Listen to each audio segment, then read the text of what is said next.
These things drive me nuts. I go camping, I've mentioned that before. You gotta carry coolers with you. This is an expanded polyfoam cooler box. It has sloping sides. And when you put ice cubes in it for any length of time, it leaks out, and if you're lucky, it gets onto the floor of your car or even onto the seats. And another thing that I don't like about them very much is they're pretty fragile. That's the size of your polyfoam. This stuff has an R factor of about 4 per inch. So this has an R rating. This whole cooler has an R rating of 2. That's only a half an inch. What I want to do, I want to make up a good solid ice box, and I want to make it out of extruded foam. This is an inch, and this has an R factor of 5 to the inch, so it's going to be a whole heck of a lot better keeping things cold for a long period of time than that white thing. It's just an abomination. So that's what we're going to do today. This segment is cutting the top, bottom, and small sides to length, which were all ripped to width previously at the same time.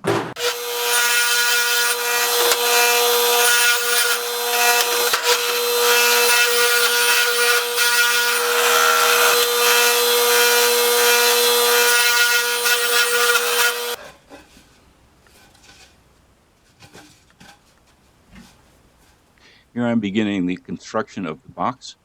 The small sides get glued and pin nailed to the top and the bottom.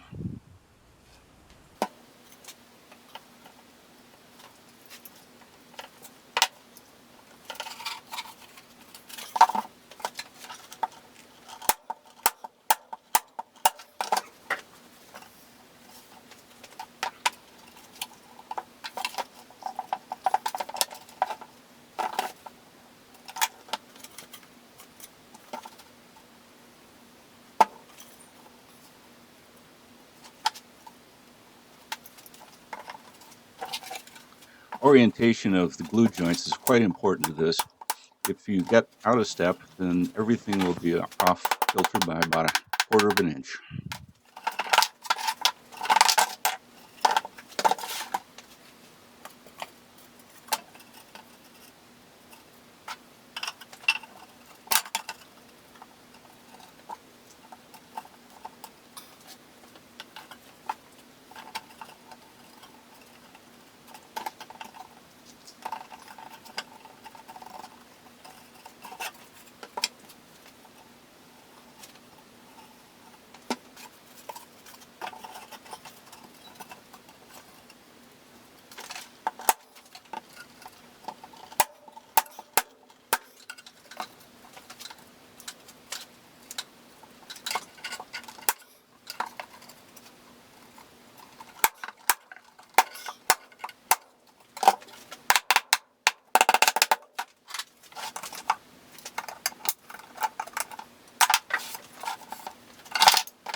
Now attaching the large sides.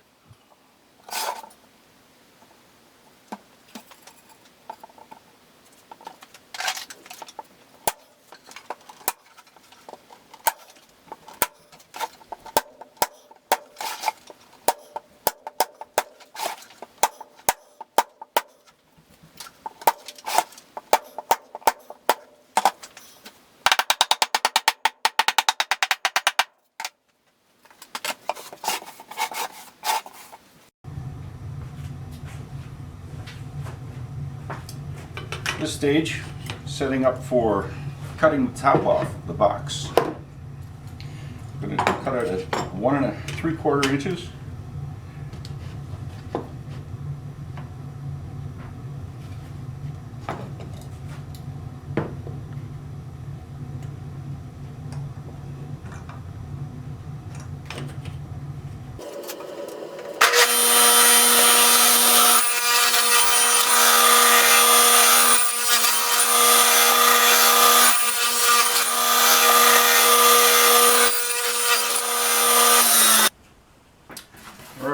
start the activity of putting the insulation on the inside.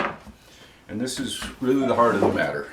This is far better insulator than that other white foam box. But the problem we have is, how are we going to stick that on there? And if you do a fairly extensive search on the internet, you find out that Gorilla Glue is one of the few things that you can actually use that won't hurt the styrofoam and will actually have some adhesive properties to hold the wood and the foam together. Most of the glues either won't adhere to this, or it will actually damage and melt the styrofoam.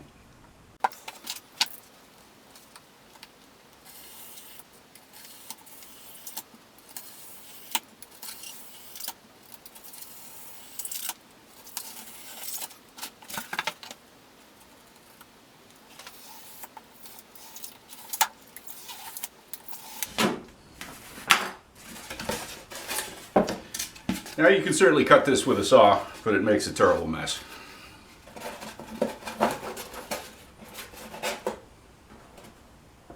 If I put that in there now without the glue, I'll never get it back out.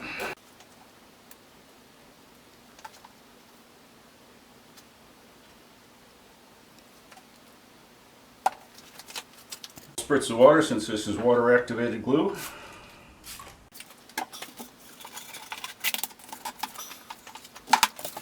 Now this is inadequate for my purposes. So the next step of this puzzle, putting a layer of acrylic plastic the same way. I'll cut that so that it fits right down on there.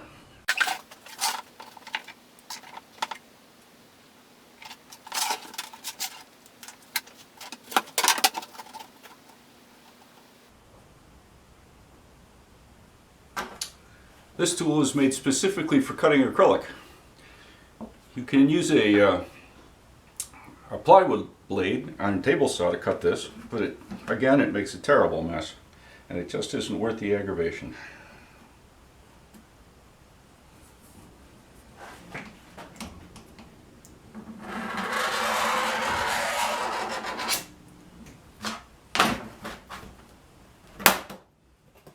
Just as nice as you could want. And that's just a little tight in a couple of corners, but a fine-toothed wood rasp works very well to clean those up.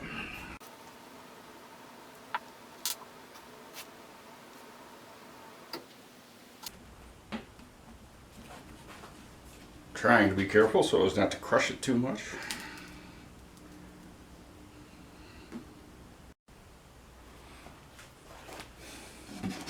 Alright, we have a change of orientation here.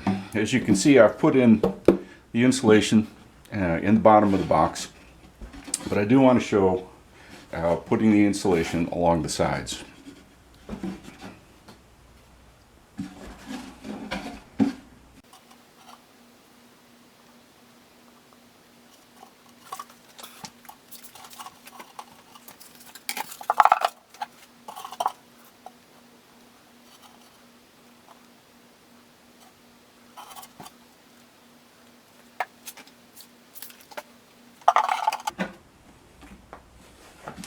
And I do want to point out that this is deliberately done so that the top orients itself just right. This will register it completely.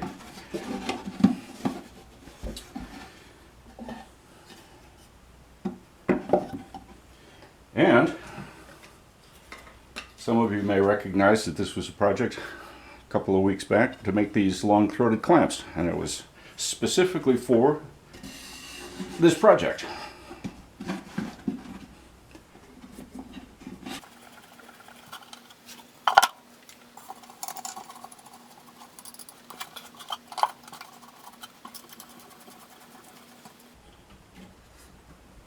And this needs to sit for an hour or two now. And then that'll become fairly solid and we can put in the rest. Yes, I'm whitewashing it. The more it looks like cheap styrofoam, the less anybody's going to want to take it.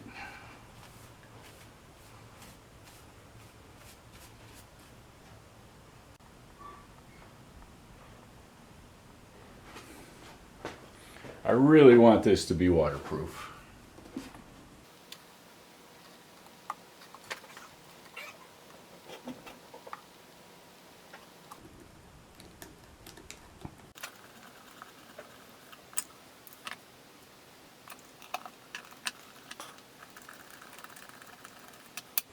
And the last job is putting the clasps and anchors on. Now,